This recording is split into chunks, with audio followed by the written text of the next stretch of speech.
అరే కేటీఆర్, తెలంగాణ ప్రజలు నీకు సిగ్గు చెప్పినాక కూడా, చెప్పుతోటి కొట్టినా కూడా నీకు సిగ్గు లేకుండా ఉద్దేశపూర్వకంగా ముఖ్యమంత్రి గారి పైన నోటికి వచ్చినట్టు మాట్లాడుతున్నావు.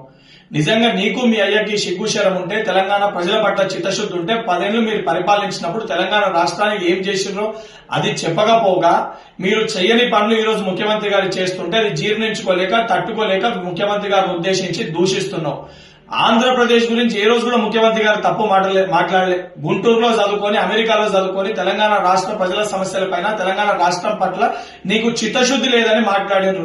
నువ్వు సోయి లేకుండా బీఆర్ఎస్ పార్టీని ఆంధ్రప్రదేశ్ లో పెట్టినప్పుడు, బీఆర్ఎస్ పార్టీ అక్కడ ఏదైతే రాజకీయ లబ్ధి కోసము నన్ను ఆంధ్రప్రదేశ్ ప్రజలు భీమవరంలో పోటీ చేయమంటారు అని చెప్పి నువ్వే ఒక ప్రసంగంలో మాట్లాడినావు. ఈ రోజు సిగ్గు లేకుండా ముఖ్యమంత్రి గారి వ్యక్తిగత జీవితం గురించి, ముఖ్యమంత్రి గారి యొక్క చరిత్ర గురించి మాట్లాడుతున్నారు. నీది మీ అయ్య చరిత్ర ఏంద్రా నాయన? మీ కె చంద్రశేఖర్ రావు అలియాస్ దుబాయ్ శేఖర్, మీ అయ్యకి దుబాయ్ శేఖర్ అనే పేరెందుకు వచ్చింది? ఈ రోజు కూడా గూగుల్లో దుబాయ్ శేఖర్ అని కొడితే pet name, nickname of K Chandrashekar Rao అని వస్తుంది.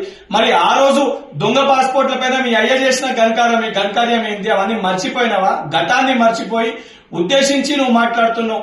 ఏదైతే కుటుంబాల గురించి మాట్లాడితే, గతంలో అడ్డగోలుగా డ్రగ్స్ ని వినియోగించి తెలంగాణ రాష్ట్రంలో డ్రగ్స్ ని అడ్డగోలుగా సరఫరా చేసిన ఒక చరిత్ర నీది. ఈ రోజు సిగ్గు లేకుండా ముఖ్యమంత్రి గారి గురించి మాట్లాడుతున్నావు.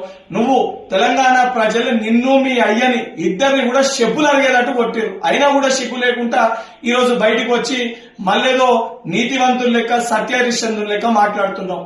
నిజంగా నీకు సిగ్గుంటే జూబ్లీహిల్స్ ఉప ఎన్నికల్లో గానీ, సర్పంచ్ ఎన్నికల్లో గానీ నువ్వు పార్టీ వర్కింగ్ ప్రెసిడెంట్ గా అన్ఫిట్ అని చెప్పని ఈ రోజు నీ సొంత పార్టీ కార్యకర్తలు మాట్లాడుతున్నారు. స్వయంగా నీ చెల్లెని నువ్వు దయ్యం అని చెప్పి సంబోధిస్తుంది. సొంత చెల్లెకి సమాధానం చెప్పుకునే ఒక ధైర్యం లేదా? అడిగే ప్రశ్నలకి సమాధానం చెప్పే సిగ్గు లేదు. ఈ రోజు నువ్వు వచ్చి తెలంగాణ రాష్ట్ర ముఖ్యమంత్రి గురించి మాట్లాడతావా?